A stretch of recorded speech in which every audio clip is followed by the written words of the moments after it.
જોઈ રહ્યા છો KP news channel editor in chief Rafiq શેખની સાથે।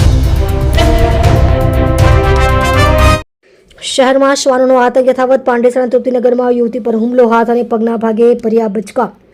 યુવતીને સારવાર અર્થે નવી સિવિલ હોસ્પિટલમાં ખસેડવામાં આવી। ઘર નીચે જ બેઠેલ યુવતી પર અચાનક કર્યો હુમલો। સિવિલ ખાતે યુવતીને એન્ટી રેબિસ રસી આપવામાં આવી। પ્રાથમિક સારવાર આપ્યા બાદ યુવતીને રજા અપાઈ। 27 વર્ષીય યુવતી રીટા તડવી પર હુમલો। શહેરમાં શ્વાનોના હુમલાની ઘટનામાં વધારો છતાં તંત્રના અધિકારીઓ નિંદ્રાધીન। પાલિકાની રસીકરણ અને ખસીકરણની કામગીરી માત્ર કાગળ પર। સ્થાનિક વિસ્તારમાં વધતા શ્વાનોના હુમલા। લોકો દ્વારા પાલિકાની રજૂઆત છતાં તંત્રના આખાડા કાનના આક્ષેપ। સુરત સિવિલ હોસ્પિટલમાં કોઈ પણ જાતની દર્દીઓ માટે સુવિધા નથી। માતા અને પિતાએ દીકરીને ઉપાડીને લઈ આવતા આ વિડીયોમાં જોઈ શકો છો। સિવિલ તંત્ર લાચાર કે આલસી એ વાત સમજવા જેવી। તમે જોઈ રહ્યા છો કેપી ન્યૂઝ ચેનલ રફીક શેખની સાથે। આપણું નામ હે આપણું નામ મંજુબેન ક્યાં રહેવાનું તમારું?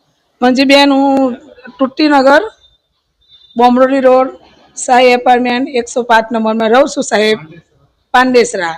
અને મારી છોકરી અહીંયા મારી છોકરીના ઘરે આવેલી હતી અને નીચે મત બેસવા માટે ગઈ હતી તો બે કૂતરા આવીને અને મારી છોકરીને કરી દે। આપણી દીકરીનું નામ શું?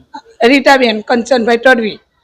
અને કેટલા કૂતરા હતા અને ક્યાં બચકા પડે? બે કૂતરા હતા સાહેબ, બે હતા। એક હાથમાં કર્યું અને બે પગમાં કર્યા અને બંને કૂતરા કર્યા છે।